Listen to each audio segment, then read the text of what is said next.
Bonjour à toutes et à tous, j'espère que vous allez bien. Alors, en cette période un peu compliquée, on a décidé avec le club de vous partager des petites vidéos sur le thème de l'alimentation, du sport, etc. Comme vous le savez, je suis passionné par l'alimentation et la nutrition depuis de nombreuses années. Et ça fait déjà 2 ans que je suis à l'école de l'EDNH et où je m'instruis et j'apprends plein de choses. Et en fait, j'avais envie de les partager avec vous. Pour le format de la vidéo, on va faire une vidéo qui va durer à peu près 10 minutes, 15 minutes. Non 5 minutes Non. Bon, 2 minutes. Pour que les thèmes abordés vous intéressent au maximum, en fait, vous allez les choisir. Par exemple, est-ce que les féculents ça fait grossir? Est-ce que la viande c'est dangereux?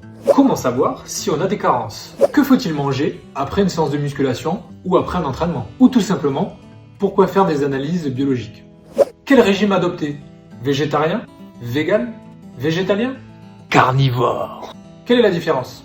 Pour cette première vidéo, j'ai décidé de vous parler du concept de santé, tout simplement. Qu'est-ce que la santé? Qu'est-ce qu'il faut manger pour être en santé, pour conserver la santé, etc.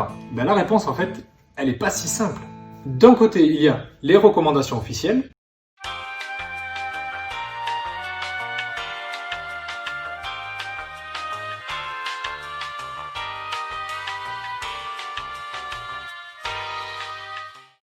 Et de l'autre, il y a la réalité biologique. Ce que votre corps, votre organisme fait avec ce que vous lui apportez à manger. Ce que l'on appelle le métabolisme. Parce qu'il faut comprendre que votre alimentation, avec l'air que vous respirez, ce sont les 2 seules choses que vous mettez à l'intérieur de votre organisme. Donc c'est très important et il faut vraiment faire attention à ça.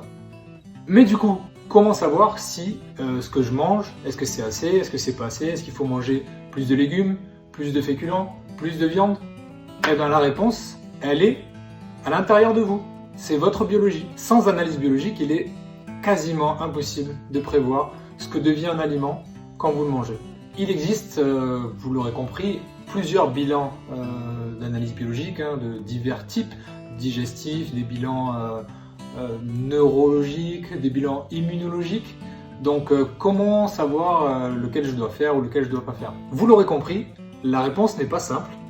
Et c'est pour cela que le travail du diététicien en binôme avec le médecin, en fait, vous allez pouvoir avoir les réponses les plus appropriées et les plus personnalisées, on va dire. Prochainement, le club mettra en ligne un question-réponse sur son réseau Instagram. Comme ça, vous pourrez me poser toutes les questions et j'essaierai d'y répondre le mieux possible. Je vous dis à très bientôt et prenez soin de vous.